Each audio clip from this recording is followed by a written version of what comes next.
The World War civilian nuclear disaster took place when a reactor exploded at the Chernobyl power plant in Ukraine. Then part of the Soviet Union, present-day Belarus, received 60% of the initial fallout. The radioactive cloud spread further to cover most of Europe. The Chernobyl nuclear power plant was one of the Soviet Union's most advanced facilities. The first two reactors became operational in the late 1970s. The fourth reactor was the newest, going online in 1983. On April 26, 1986, technicians prepared to test the backup cooling system in reactor number 4, but the routine safety drill went horribly wrong. A nuclear reactor is like a giant steam engine. Uranium fuel rods react to produce a massive amount of heat that converts water into steam, which drives huge turbines to generate electricity. Control rods are inserted in between the uranium to slow the reactions, and it's crucial for cooling water to be pumped around the core to prevent overheating. But as the test began, almost all of the control rods were removed, and technicians lost control of the flow of coolant. Temperatures soared and extreme heat began to melt the core. At 1:23 a.m., Reactor 4 exploded. It spewed 8 tons of radioactive debris into the atmosphere. 115,000 people were evacuated from a 30-kilometer zone around the plant. The battle to put out the fires inside lasted for 15 days. More than 500,000 military and civilian personnel were drafted to deal with the accident and its aftermath. 31 of the initial firefighters and plant workers died within days from acute radiation sickness. The toxicity of radioactive cloud was equivalent to 400 Hiroshima atomic bomb explosions. Crews hastily built a concrete sarcophagus to encase the entire reactor to prevent more radiation from spreading. Inside there remained 200 tons of radioactive fuel. The remaining 3 reactors continued to operate due to energy shortage in Ukraine. It was not until the year 2000 that the Chernobyl complex was completely shut down. With the concrete sarcophagus crumbling, the international community began to build a new confinement structure for Reactor 4. It stands 100 meters tall, higher than the Statue of Liberty, and is wide enough to fit a ship of the size of the Titanic. At a projected cost of $3 billion, construction is scheduled for completion in 2017. One of Chernobyl's iconic red and white chimneys will be dismantled, and the massive steel dome will slide over reactor number 4. The confinement structure is expected to last for at least 100 years. 1975, the Unit 1 reactor was operating at 100% power. The condensate and feed water systems were providing backup water to the reactor vessel to replace the inventory carried by the main steam system to the turbine. In the early afternoon, workers looked for ways that air was leaking from the cable spreading room into the adjacent reactor building. The cable spreading room is directly below the main control room. Power and control electrical cables from switches, indicator lights, chart recorders, gauges, alarms, and other devices pass through the floor into the cable spreading room. At about 12:15 p.m., a worker saw a hole about 2 inches by 4 inches in the ceiling for one penetration. The worker passed a lead candle across the penetrating and saw the flame pull into the opening, indicating leakage. The worker stuffed polyurethane into the opening to block the leakage path. At about 12:20 p.m., the worker passed the lead candle across the opening again. The flame was pulled into the opening and ignited. The fire burned for over 6 hours because workers were not allowed to use water. The fire spread. Flammable cable insulation acted like candle wicks, drawing the fire through the penetration into the reactor building and back into the cable spreading. At 12:42 p.m., With the reactor operating at 100% power, operators observed indications that all 4 residual heat removal and all 4 core spray pumps had started. At 12:48 p.m., both recirculation pumps on Unit 1 reduced their flow outputs for no apparent reason. The flow reduction dropped the reactor power level from 100% to 70%. At 12:51 p.m., both recirculation pumps on Unit 1 stopped running for no apparent reason. The operators manually scrapped the reactor.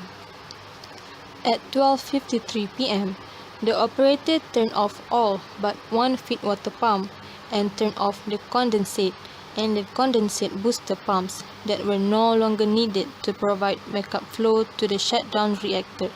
The fire continued to burn. At 12:56 p.m., the fire damaged de-energized several electrical power supplies. The power losses caused the main steam isolation valves to close. Their closure interrupted the flow to the steam-driven feedwater pumps, stopping the makeup flow. Decay heat from the reactor core had been absorbed by the cool makeup water. When the feedwater pump stopped providing makeup water, the decay heat warmed already hot water, increasing the pressure inside the reactor vessel. At 12:58 p.m., the reactor pressure rose to the point about 10% above normal pressure at full power, where the safety relief valves cycled open and closed to discharge steam to the water-filled torus. At 12:59 p.m., the water level in the reactor vessel was dropping due to the steam flowing through the safety relief valves. Except for flow by the control rod drive pumps, the fire disabled all the normal and emergency makeup options. Workers could restore makeup using the condensate and condensate booster pumps by lowering reactor pressure from 1,100 to 350 pounds per square inch. At 1:45 p.m., workers decreased the reactor pressure below 350 pounds per square inch and makeup water supplied by the condensate and condensate booster pumps flowed to the reactor vessel. By 2 p.m., workers had restored the reactor water level to normal and were keeping the reactor pressure below 200 pounds per square inch using the safety relief valves. The fire continued to burn. Around 6 p.m., workers lost the ability to open the safety relief valves. Reactor pressure increased to the point where makeup from the condensate booster pump was lost. The fire continued to burn. Around 7 p.m., management authorized the use of water in fighting the fire. Workers extinguished the fire within minutes of applying water. At 9:50 p.m., workers regained the ability to open the safety relief valves and lower reactor pressure. Within 10 minutes, the reactor pressure had been lowered and makeup using the condensate booster pump restored. With the fire out and the reactor shut down, workers restored power to normal and emergency equipment.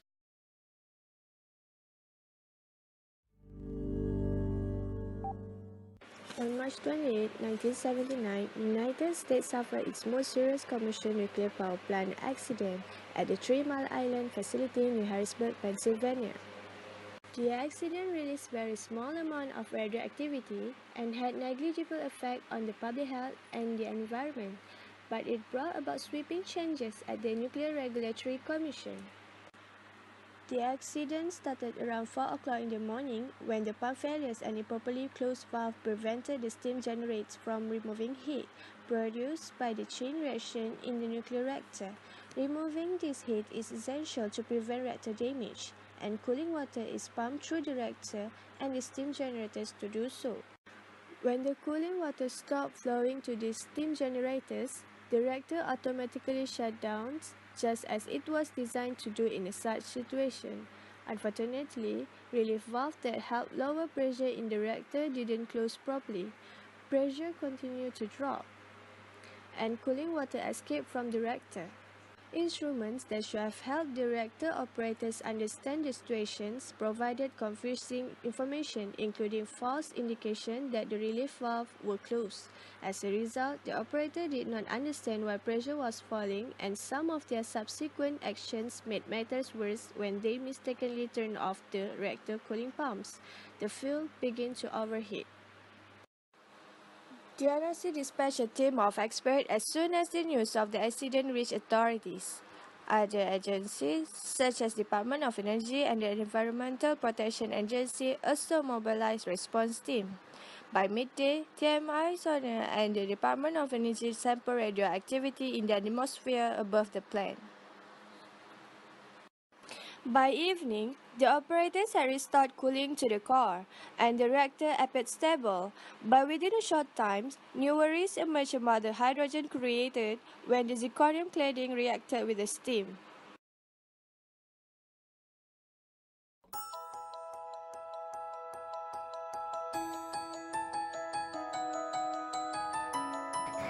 So what we can learn from this power plant disaster is, first, never ever trust the propaganda of nuclear is safe, because nuclear is definitely dangerous.